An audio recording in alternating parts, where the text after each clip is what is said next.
Good morning, welcome back to my new blog. যে যেখান থেকে আমার এই ব্লগটা দেখছো, আশা করব সবাই খুব ভালো আছো। ঈশ্বর সবাইকে খুব ভালো রাখুক, সবার মনের আশা পূর্ণ করুক।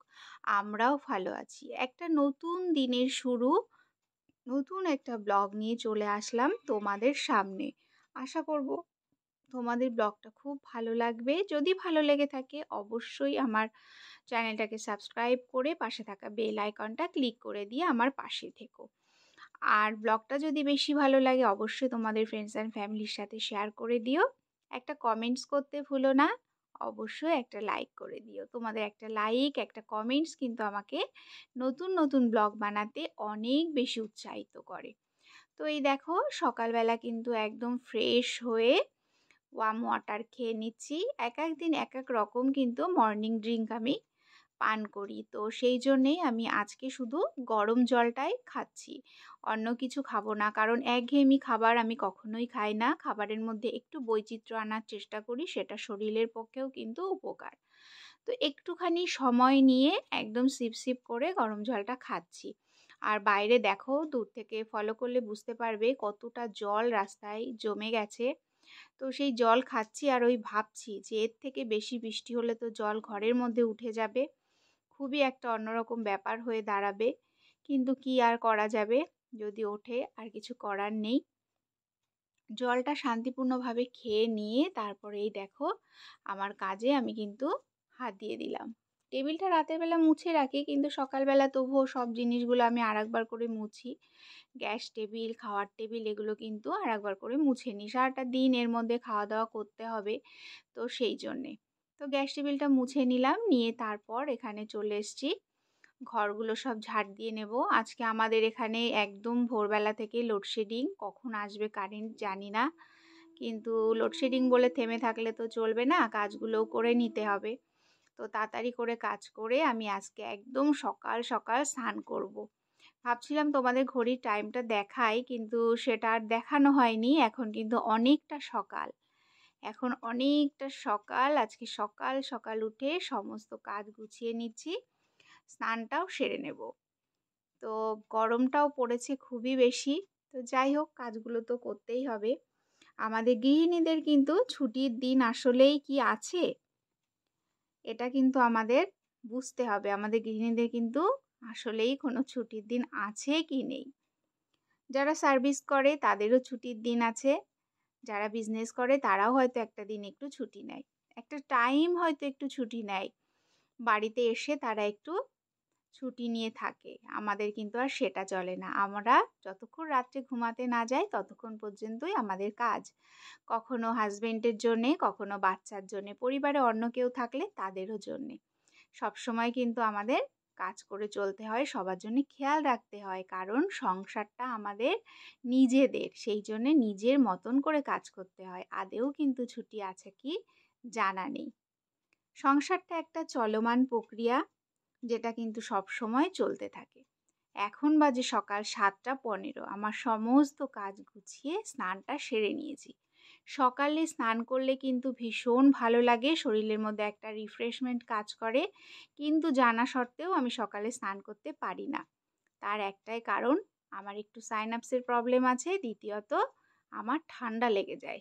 পরপর যদি আমি 2-3 দিন স্নান করি, একদম সঙ্গে সঙ্গে ঠান্ডা লেগে কাশি শুরু হয়ে যায়। তবুও মাসে 5টা দিন আমাকে সকালে স্নান করতে হয়, কাশিটাকে ওভারটেক করেও। সকালবেলায় দেখো একটুখানি ব্ল্যাক কফি খাবো, কফিটা নিয়ে নিয়েছি, নিয়ে তারপর মধ্যে গরম জল করে দিয়ে দিলাম। চটজলদি ব্ল্যাক কফি বানিয়ে নিলাম। যেহেতু এখন একটুখানি খাওয়া দাওয়ার ডায়েটিংয়ের মধ্যে রয়েছি, সেই জন্য এটা মেনটেন করছি। একদম প্রপারলি নয়, যতটা মেনটেন করা যায়। সঙ্গে একটু বিস্কিট নিয়ে কি ব্রেকফাস্ট হয়ে গেছে। আর সোনার জন্য ভাত করেছিলাম, ও ভাত খেয়ে নিল, সিদ্ধ ভাত। তারপর দেখো আমি এখানে চলে এসেছি রান্না করতে। আজকে রান্নায় একদম নিরামিষ রান্না বান্না করব। তো সেই জন্যেই এখানে ডাল বসিয়ে দিয়েছি। ডালটাকে খুব ভালো করে একটু ভেজে নেব, নিয়ে প্রেশার কুকারের মধ্যে ডালটা ভালো করে ধুয়ে নেব। মুসুর ডাল হলে তো ভাজার ব্যাপার থাকে না, একবারে ধুয়েই রান্না করি। যেহেতু মুগ ডাল রান্না করব, সেই জন্যে আগে ভালো করে ভেজে নিলাম, নিয়ে তারপরে এটাকে ধুয়ে নেব। এর মধ্যে দিয়ে দেবো একটু পেঁপে। তো পেঁপেগুলোও কেটে নিয়েছি, এটা একসাথে করে ধুয়ে নেব। একসাথে করে ধুয়ে নিয়ে বসিয়ে দেবো, তাহলে কিন্তু রান্নাটা তাড়াতাড়ি হয়ে যাবে। পেঁপে দিয়ে এইভাবে মুগের ডাল খেতে কিন্তু আমার ভীষণ পছন্দ হয়। তোমাদের কার কার ভালো লাগে অবশ্যই কমেন্টসে জানিও। তো এই যে ডালটাকে খুব ভালো করে মানে একদম চটকে চটকে ধুয়ে নিচ্ছি, না হলে এর মধ্যে যে পাউডার টাইপের থাকে সেটা তো স্বাস্থ্যের পক্ষে খুবই ক্ষতিকারক, সেই জন্য একদম পরিষ্কার করে ধুয়ে নিচ্ছি। এবার আমি প্রেসারে সিটি বসিয়ে দেব, দিয়ে তারপরে আমি আজকে বেগুন ভাজা করব, পটল ভাজা করব, সেগুলো সব কেটে নেব। একটা কাজ করতে করতেই কিন্তু আর একটা কাজ আমরা গুছিয়ে নিই। ওপাশের ওভেনে আমি বসিয়ে দিলাম, আর এদিকে ভাতটাও বসিয়ে দেবো। আমার রান্না করতে খুব বেশি টাইম লাগে না, আর আজকে যেহেতু একদম মানে অল্প রান্না, বেগুন ভাজা, পটল ভাজা আর পেঁপে দিয়ে ডাল এটাই করব, সেই জন্যে। আর রান্নার পেছনে বেশি সময় আমি দিই না কখনোই। পঞ্চব্যঞ্জন রান্না প্রত্যেক দিন করে সময়টা আমি নষ্ট করতে চাই না, কারণ অনেকগুলো কাজ থাকে আমার। ইউটিউবে কাজ আছে, আরও অনেকগুলো প্ল্যাটফর্মের সাথে যুক্ত আছি, তো সেইগুলো কাজ করতে হয়। সেই জন্যে সবসময় রান্নার মধ্যে বেশি সময়ও পাই না। তার মধ্যে মেনটেন করে যেটুকু করতে হয়, তারপর শরীরটাও সবসময় ভালো থাকে না, মিলিয়ে মিশিয়ে একটু মেনটেন করেই চলি। তো এই যে পটল আর বেগুনের মধ্যে একটু লবণ, একটু হলুদ আর একটুখানি চিনিও দেব, দিয়ে খুব ভালো করে মিশিয়ে নেব। চিনি দিলে বেগুন ভাজার মধ্যে বেগুনে কিন্তু তেলটা কম টানে, আর খেতেও কিন্তু বেশ ভালো লাগে, পটল ভাজাতেও তাই। চিনিটা খুব সামান্য পরিমাণে দিলাম, আর এই দেখো ভাতের হাঁড়ির উপরে কিন্তু জল বসিয়ে দিয়েছি, ওই জলটা দিয়ে আমার ডাল হয়ে যাবে। বুদ্ধি থাকলে কিন্তু একটু বুদ্ধি খাটিয়ে, যদি বুদ্ধি তো সবারই আছে, কিন্তু সেই বুদ্ধিটাকে যদি আমরা একটু অ্যাপ্লাই করে নিই, তাহলে কিন্তু আমাদের কাজগুলো অনেক সহজ হয়ে যায়, আর চটজলদি করতেও পারি, খরচাটাও কম হয়। রান্না বান্না সব কমপ্লিট, রান্নাঘরে বাসন টাসন সব মাজাও আমার হয়ে গেছে।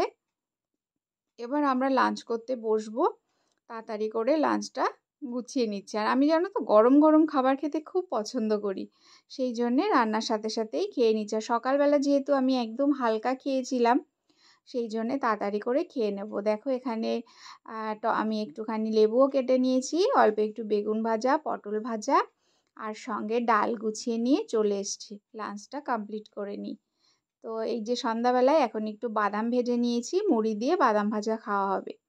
আর সঙ্গে একটা লঙ্কা আর একটু লবণও নিয়ে নিয়েছি। খাওয়ার আইটেম দেখে তোমরা কেউ হেসো না। তো চলো নেক্সট একটা সুন্দর ব্লগের সাথে দেখা হচ্ছে। বাই।